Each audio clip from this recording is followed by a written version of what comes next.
hope at the very beginning when you see that the big gate and Somi's trying to get you past that gate into there, that we give you that feeling. You hear on the megaphones, and I'm not sure if the audio played there for them, but you hear on the megaphones where Kurt is saying like, no NCPD, no corpos, so on and so forth allowed there. And you even have scenes where NCPD is trying to get in and the bar guest, his militia is like back. Wait, am I allowed to curse? Yeah. Am I allowed to curse? I don't know. One per stream. Back the F up.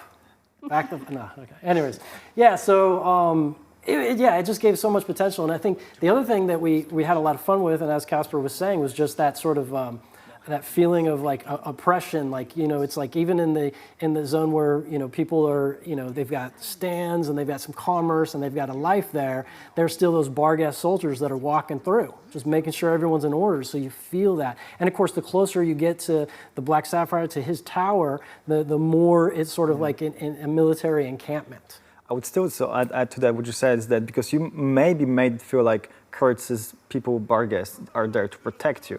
It's not entirely the case. No, they're trying to protect themselves. That's true. That's a good point. But they're trying to maybe just make sure that they're okay, but they don't care about you. Okay, but let's circle back a little bit. Okay, Barghest and Kurt. Who are they? Because Pacifica, we always thought it's like Voodoo Boys mostly, that's their turf. True. But Dogtown is controlled by Barghest, and the leader of Barghest is Kurt. It's Kurt, right? Yeah, I think we have to make sure that it's called clear. Dogtown itself still being part of Pacifica in terms of the map, like geography, what's the word here? Geography, Thank you so much. But it's like as a entity, it's a separate thing, right? Mm-hmm. You have to go there. It's almost like a Vatican in Rome.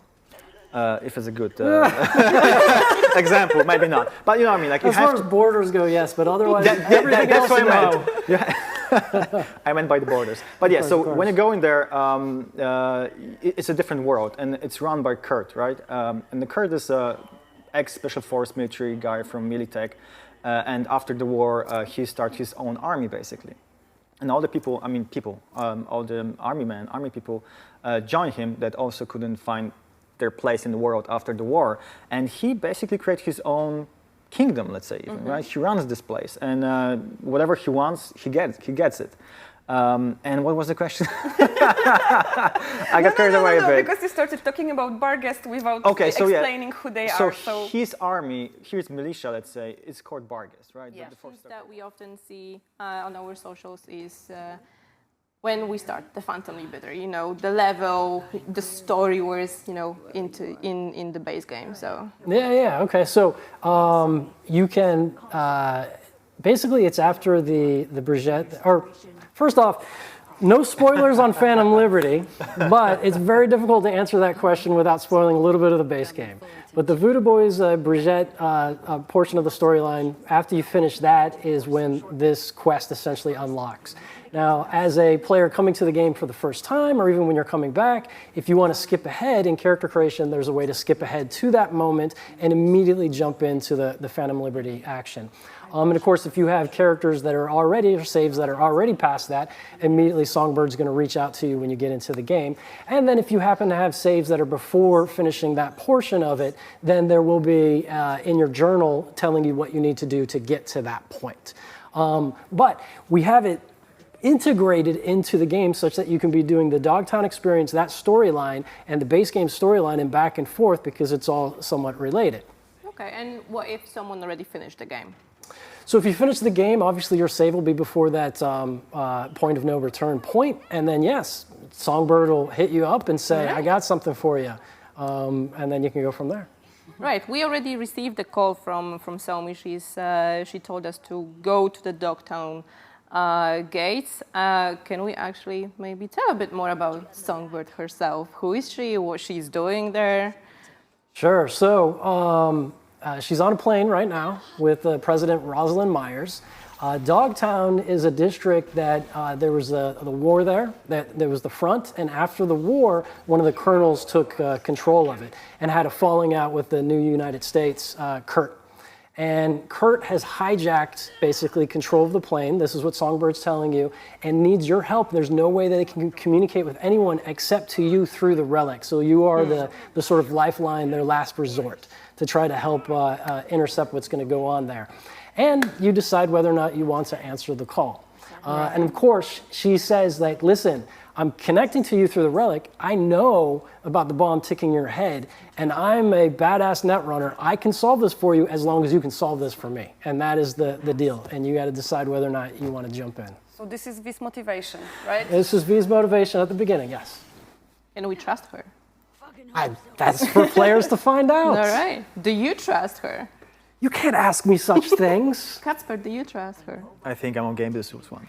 You guys have to play it and figure it out for yourself. But yes. It's a very intriguing story. All right. I know she's also giving us the new relic tree. Can we maybe talk about the new relic? Oh, I'm sorry to interrupt, but right here, this is quite a scene. She's showing you how badass she is. Yeah. Let's wait a beat, because I'm not sure, has this been revealed yet? This hasn't been seen yet, right? This is the first time it's being seen. Yeah, like, if it's about me, I wouldn't trust her. So she's suppressing, because having both her and Johnny on the relic at the same time is causing an issue with like seizures with you there. And so she's like, listen, I'm going to suppress him for now, but it's for everyone's safety. He's still there, as I think you can see in some of the dialogue there. What was your question? I'm sorry, I went on that tangent because I wanted to highlight that.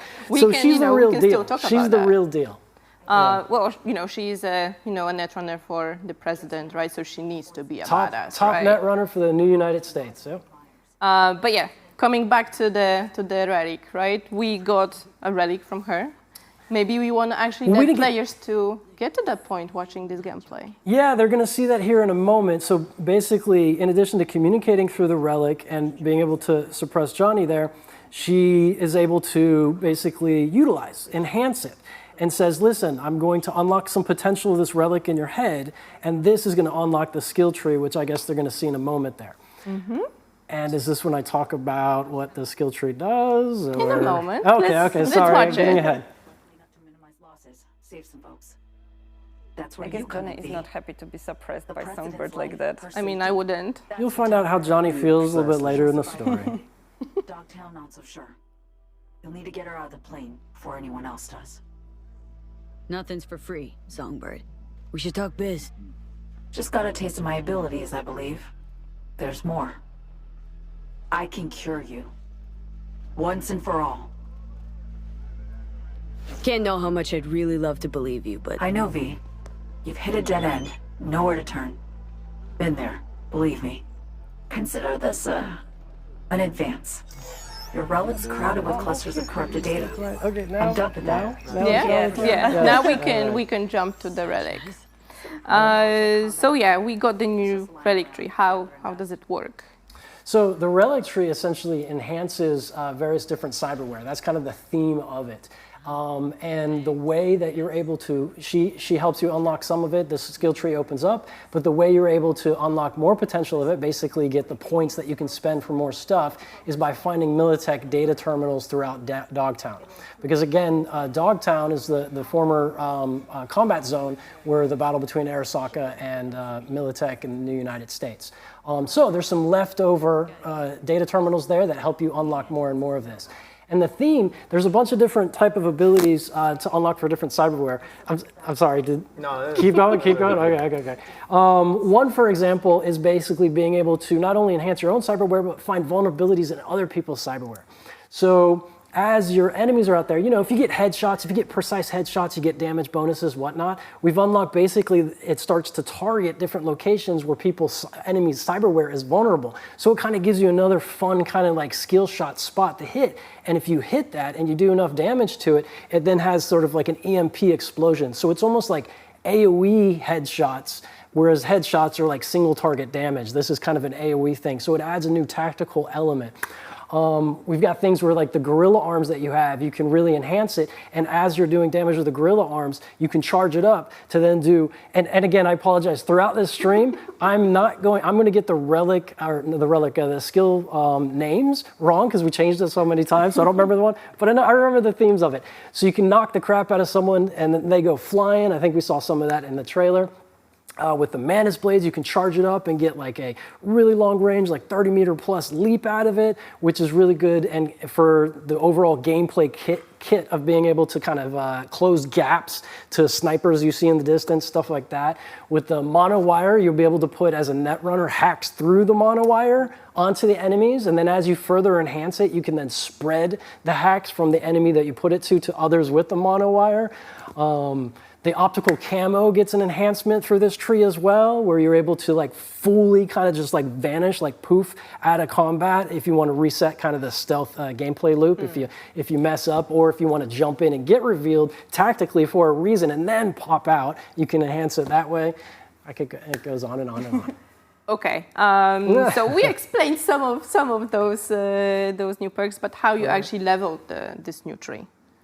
That's what I was saying. It was the data terminals throughout Dogtown, so it's exploration. Okay, so as you can find them throughout your exploration of Dogtown. So if you level up normally, you will not get the point. Right, yeah, this is not through the leveling up, this is through exploration to get those points. Okay. Leveling up, of course, still gives you the perk points, which we'll talk about in a little bit, obviously. I think you can clear this because I'm not sure if it was coming through. Yeah. You have to explore Dogtown to find those. They're not marked, they're not shown. You have to find them. It's exploration. Exactly. You'll hear audio cues. There'll be hints as you're getting close, that kind of stuff. But we really had fun with placing them in places that are fun too. That's correct. So Vault 2 and whatnot. Okay, and if we start as the Phantom Liberty standalone, right? How many points do we get at the beginning, or we just start with 0?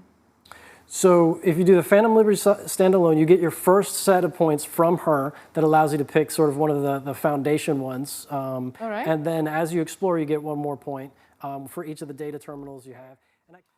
So she is the president, and we get shot down there, and we find out that she's someone who can hold her own, but she definitely needs assistance in getting out, and it's just the two of you, and you're trying to kind of find your way and escape, Kurt and his crew who are chasing you. So it's kind of a fun kind of like look around every corner in the first. I'm always hesitant. I don't want to spoil too much, but in the first sort of segment of gameplay, and in this scene here, we're seeing in a hideout, and I'm not sure if the audio is playing or whatever, but they're listening to Kurt, and this kind of goes to the point that you're trying to say. He's he's not just all brute. He's a smart politician, and he's playing a political game here with the propaganda machine, if you will. To say that, this is a ploy, the president isn't really there, so everyone look away while he does what he wants to do. He's like, they're just trying to position Night City to be able to reinvade my place here, and they're trying to take advantage of this, so he's really putting everyone in a difficult situation politically such that he can maintain his power and, of course, keep the president at risk. And you are, I'm not going to spoil anything more, but That's good. That's it. Okay, so let's recap. We get contacted by Songbird to help the president. Kurt is the dangerous guy in here. So how does Solomon Reed fit into the picture? What is he doing in Dogtown? I mean, he's our amazing Idris Elba portrait character. Kacper, what can you tell us about Dogtown? How does it fit into Night City in general? How is it different? One of the first questions we asked, we're trying to design Dogtown, was exactly that: how we can make it different yet feel like it's connected to the same city itself, environment. And of course, we had the backstory about the Dogtown being before this dream of very luxury, very rich place on Earth that you can go and have fun and do crazy other things.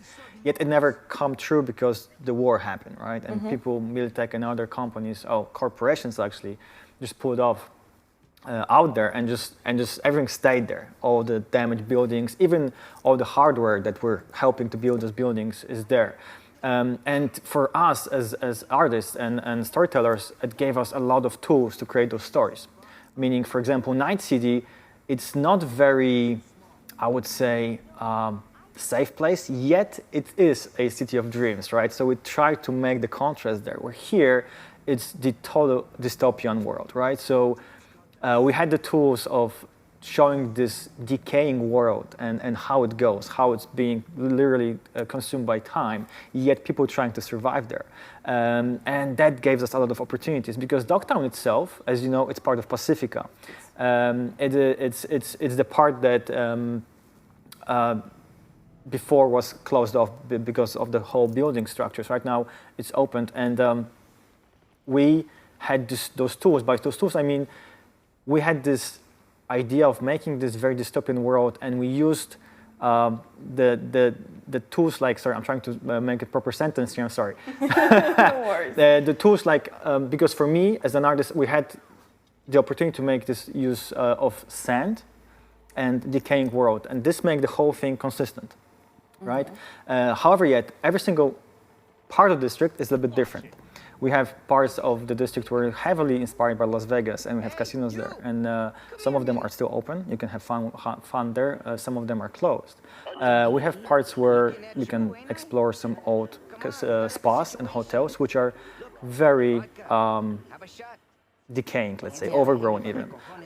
We have a part where you can see, which is a glimpse of hope with, we call it container zone, our internal name, let's say. But you can see there people are trying to survive there, and they're trying to build like a hope for themselves in this really hopeless place. So we're trying to build this contrast there. And there are few flavors that I want to talk about right now. I want you to explore this, but we really try to make, even if this, let's say, very characteristic district itself, still some flavors to it and different flavors. And I think it's going to be very, very, very much fun for everyone to explore and find those flavors and see the different environments for people to try to survive there, because it's not a pretty and safe place to survive and live in. So if this is such a dangerous place, who gets to live there? Who decides, oh, I'm going to move to Dogtown? I don't think it's like anyone woke up one morning and said, I want to change something in my life, and then go there living, because that's probably not the best place to go. However, there's a lot of different social layers, I would say, in Dogtown. We can start with all the people that are trying to escape from law, meaning NCPD, and trying to hide there. Maybe even conduct business, which is probably illegal there, but you can do crazy shit in Dogtown, because why not? There, of course, are people that maybe got drawn there because other reasons. There are people that are just living there because maybe they were pushed away by, life is life. In Night City, you have to be able to survive. The kind of political situation there is very different than Night City. Like the NCPD's not there. As we said, it was the site of the war, and he was a colonel in the war against the Arasaka, so corpos aren't allowed there. So as Casper was saying, it's a place that some people want to or need to flee to. So it creates quite an eclectic mix and group, and it's also a place where things that are illegal in Night City can be done there.